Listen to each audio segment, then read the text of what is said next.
সাংঘাতিক হাসানের সাথে আমার একটু আছে, সমস্যা আছে।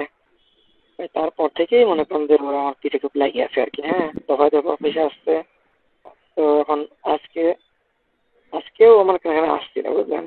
আসছিল, আসছে আর ওরা এসেছে একবার সব তীরে ফেলতে। হ্যাঁ, ওইখানে ছিল হচ্ছে, আমি বলি, আমি যে কথা চিনি নাম বলি, ওই যে সাগর ছিল, তারপর ছিল গিয়ে মিঠু ছিল, রায়হান নামে একটা ছেলে ছিল, রায়হান। তারপর ছিল গিয়ে আপনার ওই শৌখিন ভাই, ও বলে বিএনপি পার্টি করে আর কি, বিএনপি করে।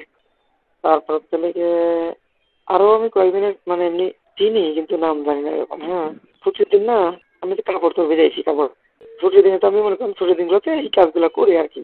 তো এখন আসি অনেক উল্টা পাল্টা কথাবার্তা, তো আমি মান সম্মান যেহেতু আগে বাসা লাগবে, তারপর অন্য কিছু টাকা কনফার্ম ছিল 50,000 আপনার বলি, তার নগদ 20,000 ছিল, দিয়ে দিছি, বুঝলেন?